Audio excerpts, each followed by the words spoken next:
আসসালামু আলাইকুম। আশা করি আপনারা ভালো আছেন, সুস্থ আছেন এবং বরাবরের মতো আপনাদের সিডিসিএস নিয়ে যে পড়ালেখা চলছিল সেটা খুব ভালোভাবে চলছে। সিডিসিএস নিয়ে আমাদের যে ধারাবাহিক আলোচনা চলছিল, সেই সিডিসিএস আলোচনার ইউসিপি পর্বের আজকে আমরা চলে এসেছি আর্টিকেল 17-এ, অরিজিনাল ডকুমেন্ট অ্যান্ড কপিস যে আর্টিকেলটি, সেই আর্টিকেলে।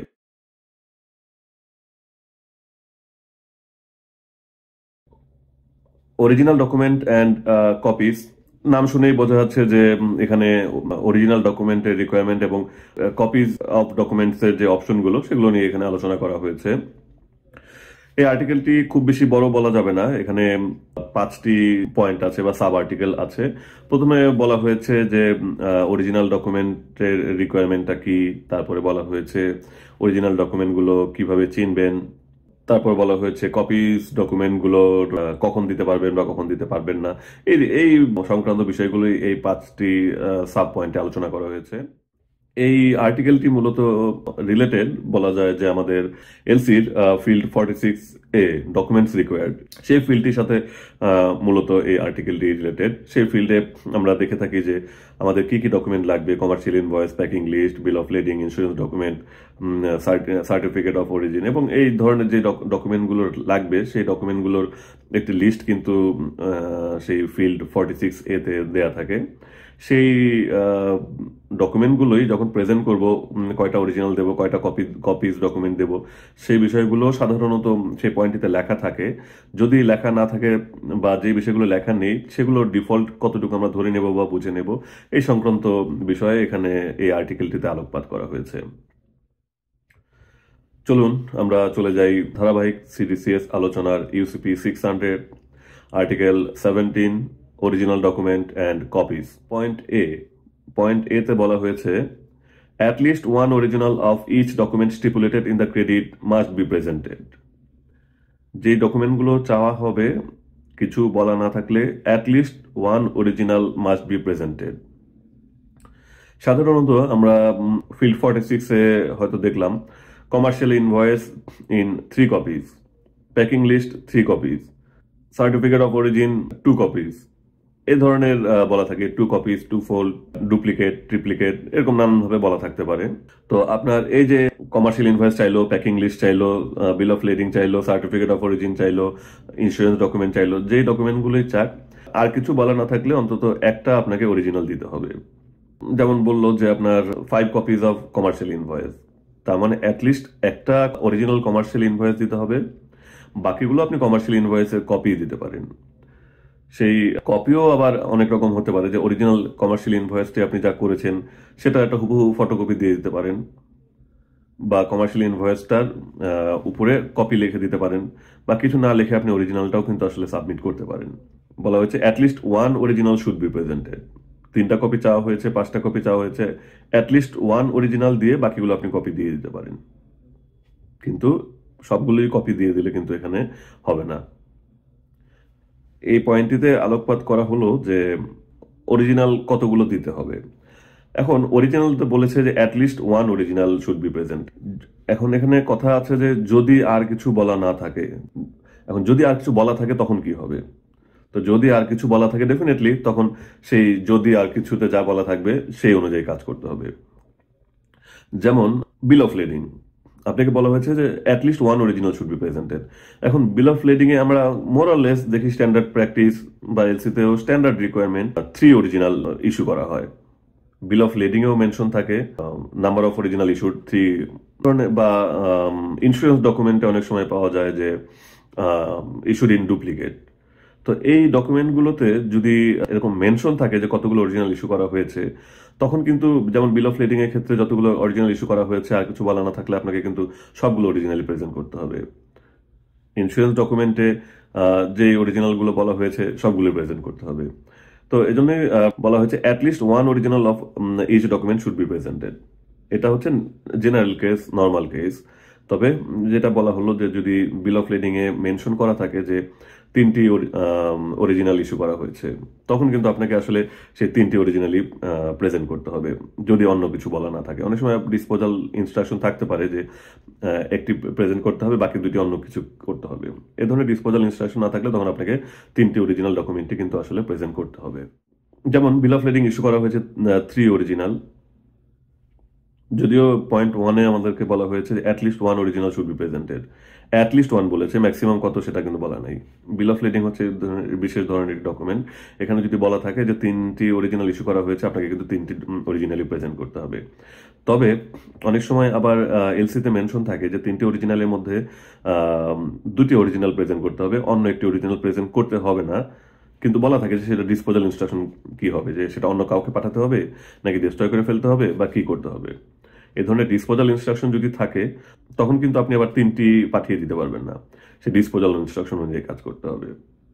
যেমন অনেক সময় বলা থাকে যে 2/3 original bill of lading must be presented, one should be directly sent to another party। তখন সেই একটাকে অনাদার পার্টির কাছে প্রেজেন্ট করতে হবে, বা যদি বলা যায় ডিস্ট্রয় করে ফেলতে হবে, ডিস্ট্রয় করে ফেলতে হবে। কিন্তু ব্যাংকে কিন্তু আপনি তখন 3টা প্রেজেন্ট করতে পারবেন না, ব্যাংকে প্রেজেন্ট করতে হবে 3টার মধ্যে 2টা।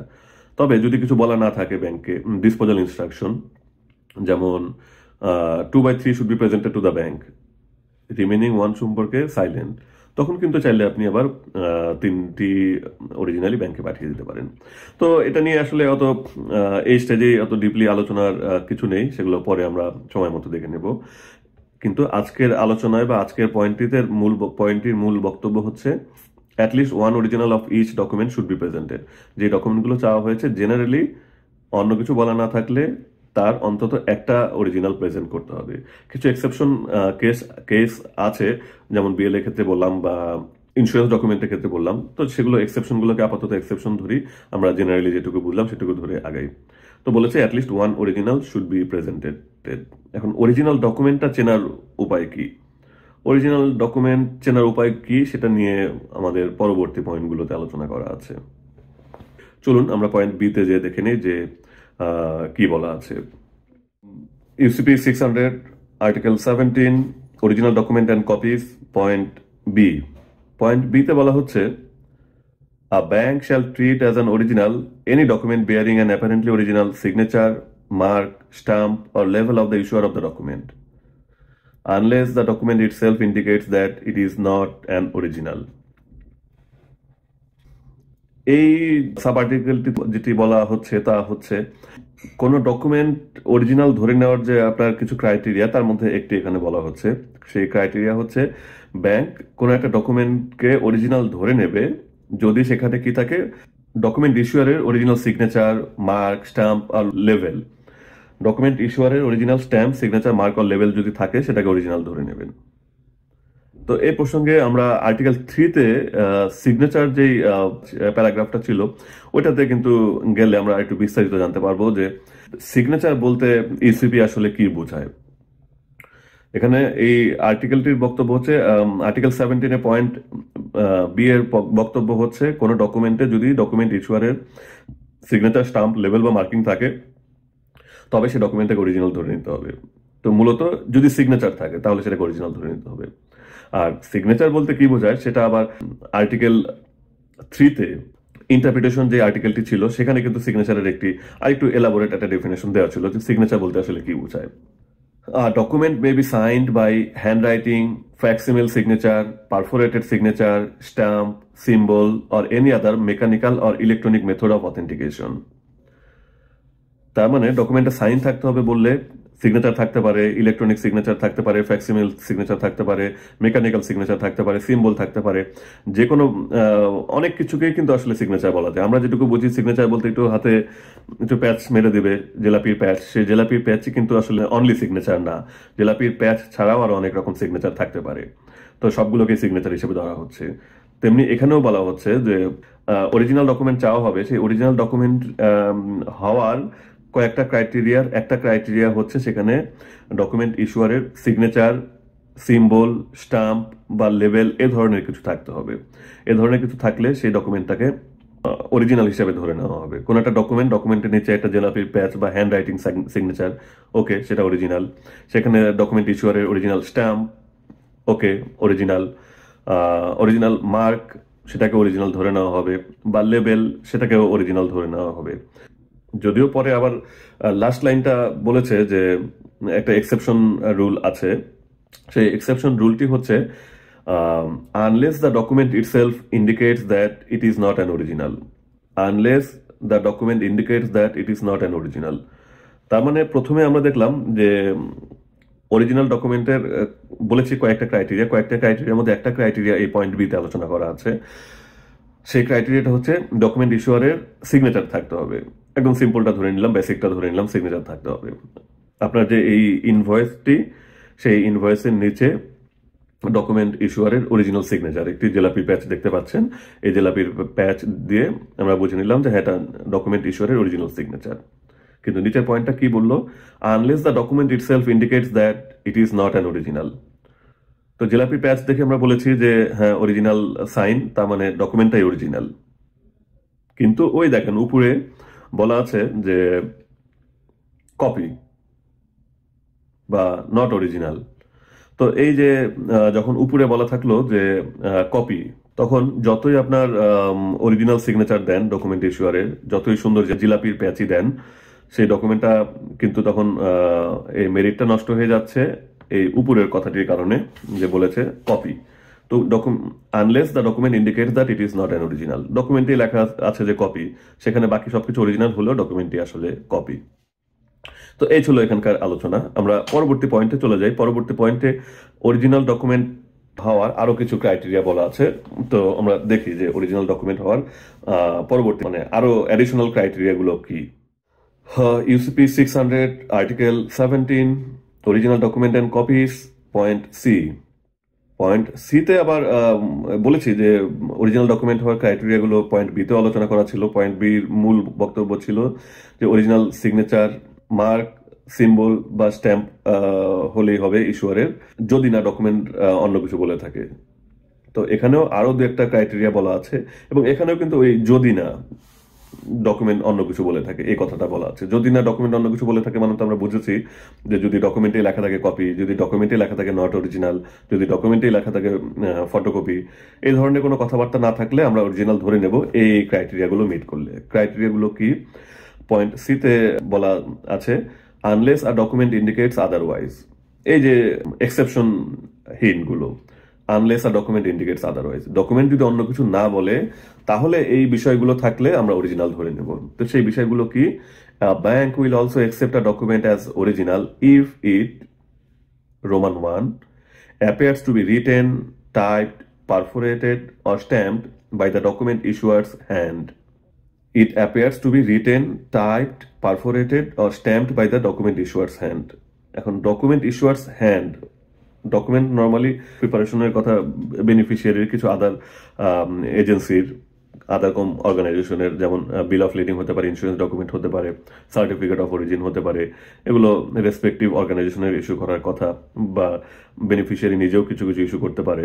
কমার্শিয়াল ইনভয়েস, প্যাকিং লিস্ট বা এলসিতে পারমিট করলে certificate of origin, phytosanitary certificate, এগুলো পারলে যদি এলসিতে পারমিট করে সে ইস্যু করে ফেলতে পারে। আগের পয়েন্টটাই ছিল পয়েন্ট বিতে অরিজিনাল হবে কি? ডকুমেন্ট ইস্যুয়ারের সিগনেচার হলে। এখানে এসে বললো আরো অরিজিনাল হওয়ার ক্রাইটেরিয়ার মধ্যে একটা হচ্ছে যে যদি ডকুমেন্ট ইস্যুয়ারে নিজের হাতে করা হয়ে থাকে। এখন নিজের হাতে বলতে একেবারে আপনার হাতেই সবকিছু রেডি করতে হবে তা না। আপনার অফিসে অন্যান্য লোকজন থাকতে পারে, তাদের যে খুব প্রিপেয়ার করে দিতে পারে, সেটাও এই অফিসের ডকুমেন্ট হিসেবে ধরে নেওয়া হবে, বেনিফিশিয়ারি ডকুমেন্ট হিসেবে ধরে নেওয়া হবে। যেমন হ্যান্ড রিটেন ডকুমেন্ট এখন তো আসলে নেই বললেই চলে।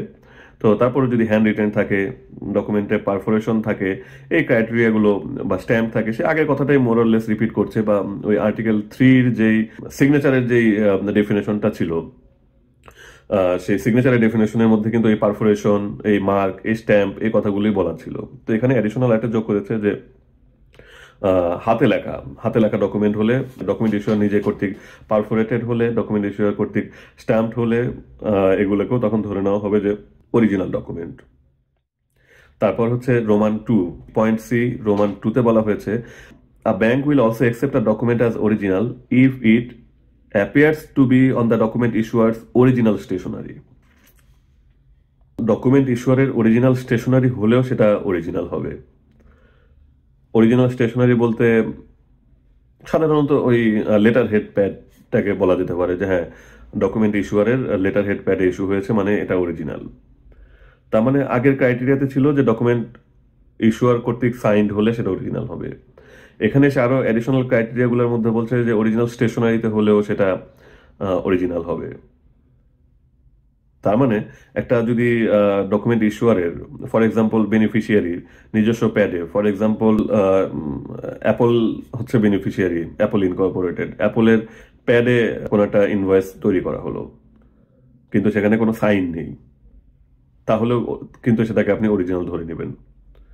বা একটা সাদা কাগজে ইনভয়েস তৈরি করলো অ্যাপল, করে সেখানে সাইন দিয়ে দিল, সেটাও কিন্তু অরিজিনাল।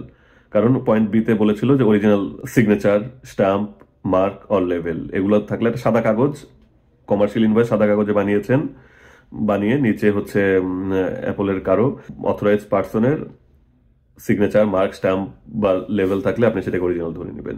এখানে এসে বলছে যে ডকুমেন্ট ইস্যুয়ারের ওন হ্যান্ডে হলেই হবে। সামহাও যদি আপনি শিওর থাকেন হ্যাঁ এটা অ্যাপলের রেসপেক্টিভ পার্সনের কর্তৃক প্রস্তুতকৃত বা হাতে লেখা, সেটাকে অরিজিনাল ধরে নেবেন। রোমান 2 পয়েন্টে এসে বলছে অরিজিনাল স্টেশনারি হলেও সেটা অরিজিনাল ধরে নেবেন, যে সাইন টাইন নেই কিন্তু অ্যাপলের অরিজিনাল লেটার হেড প্যাডে ইনভয়েস রেডি করা হয়েছে, তাহলে সেটাকে আপনাকে অরিজিনাল ধরে নিতে হবে। এরপরে আসলো point Roman 3, a bank will also accept a document as original if it states that it is original, unless the document appears not to apply to the document presented. Document states that it is original. তাহলে Apple একটা commercial invoice ready করলো, সেই commercial ইনভয়েসে অ্যাপলের পক্ষ থেকে কারো signature নেই, তাহলে আরেকটা অপশনে চলে যেতে পারেন যে অ্যাপলের অরিজিনাল স্টেশনারি কিনা। কিন্তু না, অ্যাপলের লেটার হেড প্যাডও ইনভয়েস ইস্যু করা হয়নি, একদম A4 একটা ব্ল্যাঙ্ক A4 পেজে ইস্যু করা হয়েছে, কিন্তু ডকুমেন্টের উপরে লেখা আছে যে হ্যাঁ অরিজিনাল, তাহলে এটাকে আপনাকে কিন্তু অরিজিনাল ধরে নিতে হবে।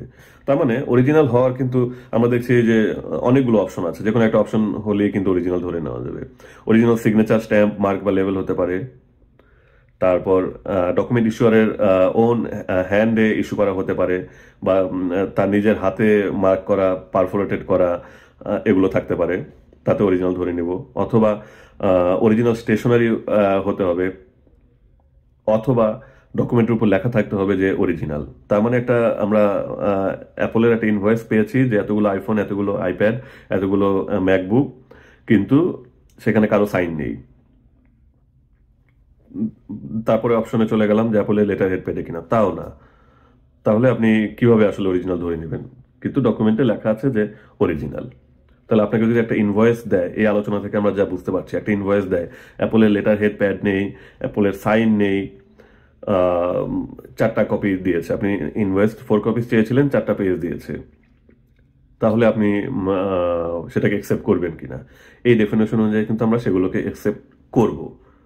কারণ আমাদের রিকোয়ারমেন্ট হচ্ছে যে কয়টা কপি চাবো অ্যাটলিস্ট 1 শুড বি অরিজিনাল, এবং সে শুড বি অরিজিনাল সেটা অরিজিনাল সাইনে অরিজিনাল হতে পারে, সেটা লেটার হেডে অরিজিনাল হতে পারে, সেটা শুধু অরিজিনাল লেখা দিয়ে অরিজিনাল হতে পারে।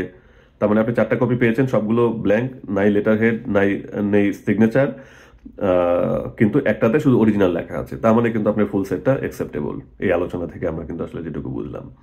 তো UCP 600 article 17.c sub point C, তার আবার সাব পয়েন্ট যে রোমান 3, সেখানে বলা হয়েছে যে bank will also accept a document as original if the document states that it is original. তার মানে একটা ইনভয়েস পেয়েছেন, সেখানে লেখা ইটস অরিজিনাল। তো এখানে আবার যে এক্সেপশনটুকু পরে বলা হয়েছে তা হচ্ছে unless the document appears not to apply to the document presented. তো বলা হয়েছে যে একটা কমার্শিয়াল ইনভয়েস অরিজিনাল লেখা আছে, সেটাকে আপনি অরিজিনাল ধরে নেবেন। পরে কতটুকু মানে কি, unless the statement appears not to apply to the document. তো আপনি অরিজিনাল লেখা একটা ইনভয়েস, সেটাকে ফটোকপি করলেন, আপনার প্রতিটা ফটোকপিতেই কিন্তু সেই অরিজিনাল কথাটাও কপি হয়ে আসবে, অরিজিনাল অরিজিনাল অরিজিনাল। তো প্রথমটা ছিল আপনার যেই স্ট্যাম্প দিয়ে বা হাতে লিখে আপনি অরিজিনাল লিখে দিয়েছিলেন, কালারফুল বা অরিজিনাল অরিজিনাল অরিজিনাল। কিন্তু আপনি যখন ফটোকপি করবেন, ফটোকপিতে যে অরিজিনাল লেখাটা আসবে সেটা কিন্তু অরিজিনাল অরিজিনাল লেখাটা আসবে না, সেটা কিন্তু কপি অফ অরিজিনাল আসবে। তো এটাই বলেছে যে সেই ডকুমেন্টগুলোর জন্য unless the statement appears not to apply to the document presented, তার মানে আপনি অরিজিনাল লেখা একটা ডকুমেন্ট যখন ফটোকপি করবেন, সেই ফটোকপিতে অরিজিনাল লেখাটা থাকবে, কিন্তু ওই অরিজিনাল লেখাটা কিন্তু ওই ডকুমেন্টের উপর প্রযোজ্য হবে না। এই কথাটি এখানে বলার চেষ্টা করা হয়েছে, একটু ঠান্ডা মাথায় পড়লেই বুঝতে পারবেন। A bank will also accept a document as presented if it states that it is original unless the statement appears not to apply to the document presented. Original লেখা থাকলেও ব্যাংক সেটাকে অরিজিনাল হিসেবে ধরে নেবে যদি না স্টেটমেন্টটা ডকুমেন্টের উপর অ্যাপ্লাই প্রযোজ্য না হয়। প্রযোজ্য না হয় বলতে আপনি অরিজিনাল লেখা একটা ডকুমেন্ট ফটোকপি করেছেন, সেখানে অরিজিনাল লেখা থাকবে, কিন্তু সেই অরিজিনালটাকে অরিজিনাল হিসাবে আসলে গ্রহণ করা যাবে না। তো এই হচ্ছে বলতে চেয়েছে পয়েন্টটিতে। তো এরপর আমরা চলে যাই পয়েন্ট ডিতে। UCP 600 article 17 original document and copies. Point D, if a credit requires presentation of copies of documents, presentation of either original or copies is permitted. If a credit requires presentation of copies of documents, presentation of either originals or copies is permitted. সবকিছুর একটা hierarchy আছে, একটা level আছে, একটা ইম্পর্টেন্সের একটা chain আছে। যেমন আপনার স্কুলের রেজাল্ট দিয়েছে, আপনি স্কুলে পড়েন, স্কুলে রেজাল্ট দিয়েছে, সেই রিকোয়ারমেন্ট হচ্ছে ফ্যামিলির যে কোনো মেম্বার সাইন করলেই হবে। তো যে কোনো মেম্বার রেজাল্ট কার্ডটা যে কোনো মেম্বার সাইন করে নিয়ে স্কুলে আবার জমা দিতে হবে। তো যখন যে কোনো মেম্বার সাইন করার অপশন হবে, তখন আসলে ফ্যামিলি আপনার বড় ভাই সাইনটা দিতে পারে, আপনার মা দিতে পারে, আপনার বাবা সাইন করতে পারে, আপনি সেটা নিয়ে স্কুলে জমা দিতে পারেন। যদি বলে দেয় যে সাইনটা বাবার থেকে নিতে হবে, তো অবশ্যই তখন সেটা ভাই সাইন দিলে বা বড় বোন সাইন দিলে কিন্তু হবে না, আপনার বাবার থেকে সাইন দিয়ে নিতে হবে। এগুলো হচ্ছে লজিক্যাল কথাবার্তা। এখন বলা হলো যে সাইন বড় ভাই বা বোন দিলেও হবে, তখন কিন্তু স্বাভাবিকভাবে বড় ভাই বা বোন দিলে হবে মানে সেটা বাবা সাইন দিলে আরো শক্তপোক্ত হবে। ব্যাপারটা কিন্তু এভাবে এটা ব্যাখ্যা করা যায় যে, কারণ এখানে ধরে নেওয়া হচ্ছে যে ফ্যামিলির ভাইয়ের চেয়ে এখানে বাবার ভূমিকাটা বড় হওয়ার কথা, আপনার রেজাল্টটা তার কাছে বেশি ইম্পর্টেন্ট হওয়ার কথা। বড় ভাইকে আপনার ম্যানিপুলেট করা আপনার জন্য সহজ, বাবাকে একটু কঠিন হতে পারে। ট্রু পারপাসটা সার্ভ হবে বাবার সাইনটা নিলে। তো তখন কিন্তু ভাইয়ের সাইন নিলেও চলবে, সেখানে আপনি বাবার সাইন নিয়ে দিতে পারেন, কিন্তু যেখানে বাবার সাইন নিতে হবে সেখানে কিন্তু ভাইয়ের সাইন নিলে হবে না। এখানেও তেমনি এলসি তো কয়েক জায়গাতে আপনি এই ধরনের এই হায়ারার্কিক্যাল বা ইম্পর্টেন্সের যে ক্যাটাগরাইজেশন সেটা পাবেন। যেমন আপনার অনেক সময় পাবেন যে certificate of origin issued by beneficiary.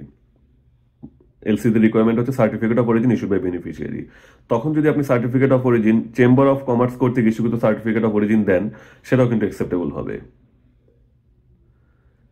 কিন্তু এলসি রিকোয়ারমেন্ট হচ্ছে certificate of origin issued by chamber of commerce, তখন বেনিফিশিয়ারি ইস্যু করলে কিন্তু সেই সার্টিফিকেট অফ অরিজিনটা অ্যাকসেপ্টেবল হবে না। তারপরে যেমন ইন্স্যুরেন্স ডকুমেন্টের ক্ষেত্রে ইন্স্যুরেন্স পলিসি এবং সার্টিফিকেট, তো এখানেও সেই ইম্পর্টেন্স বা ওয়েট দিতে গেলে ডেফিনেটলি ইন্স্যুরেন্স পলিসি হচ্ছে ইন্স্যুরেন্স সার্টিফিকেটের চেয়ে মোর ওয়েট ক্যারি করে। তো এই কারণে আপনার যখন ইন্স্যুরেন্স সার্টিফিকেট চাওয়া হবে, আপনি সার্টিফিকেট দিতে পারেন বা ইন্স্যুরেন্স পলিসি দিতে পারেন। কিন্তু যখন পলিসি এক্সক্লুসিভলি পলিসি চাওয়া হবে, তখন কিন্তু আপনি তার চেয়ে লেস ওয়েটেড কোনো ডকুমেন্ট দিতে পারবেন না। আপনি ইন্স্যুরেন্স পলিসি চাইলে সার্টিফিকেট দিতে পারবেন না, কিন্তু ইন্স্যুরেন্স সার্টিফিকেট চাইলে আপনি কিন্তু পলিসি দিতে পারবেন। তেমনি আমাদের যে আজকের আলোচনা, সেই আজকের আলোচনায় বলা হয়েছে if a credit requires presentation of copies of document, presentation of either original or copies is permitted. আপনার কপি ডকুমেন্টের চেয়ে অরিজিনাল ডকুমেন্ট অবশ্যই বেশি মোর ওয়েট ক্যারি করে। তো আপনি যদি লেস ওয়েটের কোনো জিনিস চান এবং ওপেনলি চান, ওপেন অপশন থাকে, তখন কিন্তু আপনি মোর ওয়েটেড কোনো ডকুমেন্ট কিন্তু আপনি সাবমিট করতে পারেন। আপনার কাছে কপিস অফ ইনভয়েস চাওয়া হয়েছে, অরিজিনাল প্রোহিবিট করা হয়নি, তখন কিন্তু আপনি অরিজিনাল বা কপি দুটোই দিতে পারেন। কিন্তু আপনার কাছে 5 অরিজিনাল কমার্শিয়াল ইনভয়েস চাওয়া হয়েছে, তখন কিন্তু আপনি অরিজিনালের কম মানে কপি দিতে পারবেন না, অরিজিনালের নিচের কিছু দিতে পারবেন না। কিন্তু 5 কপিস চাওয়া হয়েছে, তখন আপনি অরিজিনাল বা কপি দিতে পারেন। তবে ব্যাপারটা যদি এমন হয় যে একেবারে অরিজিনাল প্রহিবিট করা থাকে, তখন আবার অরিজিনাল দিলে কিন্তু সেটা ডিসক্রিপেন্ট হয়ে যাবে। যেমন বলা হলো যে only non negotiable copies of bill of lading should be submitted, তখন আপনি আবার একটা অরিজিনাল বিল অফ লেডিং দিয়ে দিলেন, সেটা কিন্তু হবে না। বা only photocopies of commercial invoice to be submitted, তখন আপনি একটা অরিজিনাল দিয়ে দিলে কিন্তু আবার হবে না, কারণ তারা একদম স্পেসিফিক বলে দিয়েছে যে অরিজিনাল দেওয়া যাবে না। কিন্তু যদি অপশন ওপেন থাকে, সেখানে কপি ডকুমেন্ট চায়, আপনি সেই কপি ডকুমেন্ট দিতে পারেন, বা সেখানে চাইলে আপনি অরিজিনাল ডকুমেন্টও সাবমিট করতে পারেন। তো এই ব্যাপারটা হচ্ছে, ফিলোসফিটা হচ্ছে সেই ওয়েটের ব্যাপার। যার কম ওয়েটের কিছু চাইলে সেখানে আপনি বেশি ওয়েট দিতে পারেন, বেশি ওয়েটের কিছু চাইলে সেখানে কম ওয়েট দিতে পারবেন না। এটা অবশ্য বেসিক প্রিন্সিপাল, আপনি সব জায়গায় যে প্রযোজ্য। যে দামে আপনি 18 ক্যারেটের গোল্ড কিনতে চেয়েছেন, সেই দামে আপনাকে যদি 21 ক্যারেটের গোল্ড দিয়ে দেওয়া হয়, আপনার কোনো আপত্তি থাকবে না। কিন্তু 21 ক্যারেটের গোল্ড কিনতে গেলে আপনাকে 20.5 ক্যারেটের গোল্ড দিলেও আপনি হয়তো মেনে নিতে পারবেন না। তো ব্যাপারটা সেম প্রিন্সিপাল, সব জায়গায় প্রযোজ্য। তো এই আর্টিকেলে আমরা চলুন পরবর্তী পয়েন্টে চলে যাই। UCP 600 article 17 original document and copies, point ই।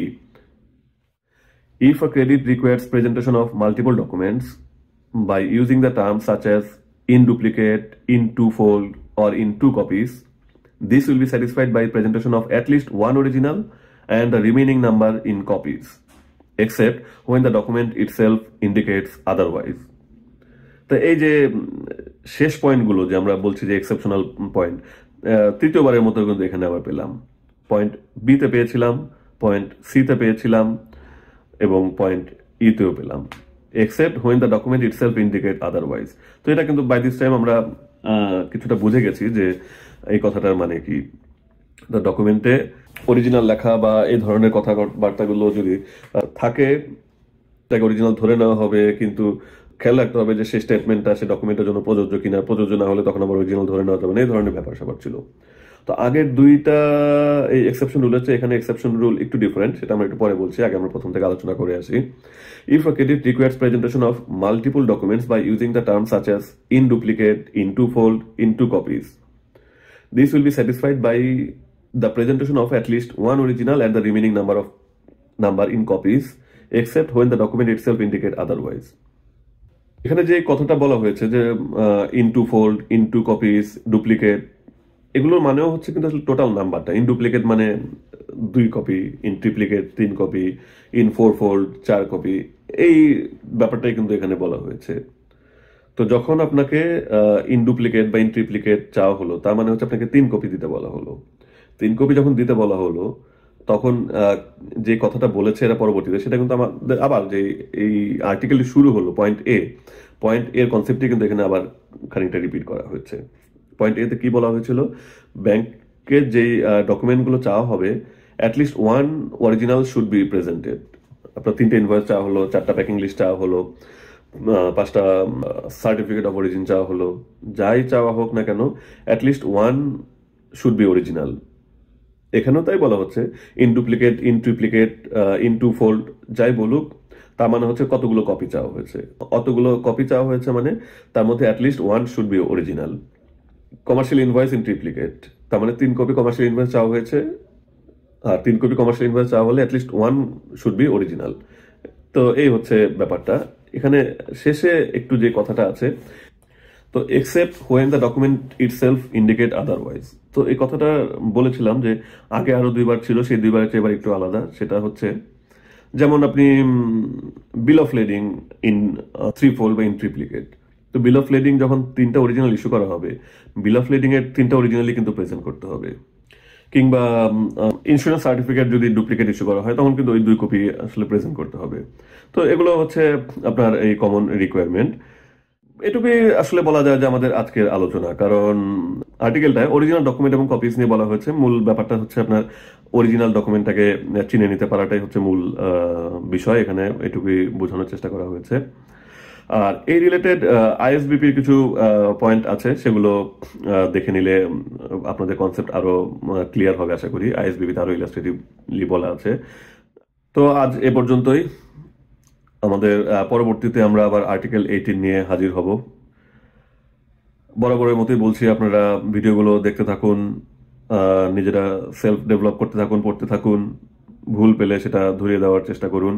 আমার ডেভেলপমেন্ট একটা কন্টিনিউয়াস প্রক্রিয়া, তো জানার আসলে কোনো শেষ নেই। তো ভুল পেলে ভুলগুলো ধরিয়ে দিতে থাকুন, ডেভেলপ করার চেষ্টা করবো ইনশাল্লাহ। আর মাত্র আমরা আর্টিকেল 17 পর্যন্ত শেষ করে ফেলেছি, সামনে এখনো Miles to go before I sleep, কারণ আর্টিকেল 39 পর্যন্ত আমাদেরকে যেতে হবে। তো মোটিভেশনটা একটা ইম্পর্টেন্ট ব্যাপার। তো আপনারা যদি সম্ভব হয় লাইক, কমেন্ট বা শেয়ার করে মোটিভেট করার চেষ্টা করবেন। আর সে পর্যন্ত ভালো থাকবেন, সুস্থ থাকবেন। আল্লাহ হাফেজ। আবার আপনাদের সাথে পরবর্তী ভিডিওতে দেখা হবে।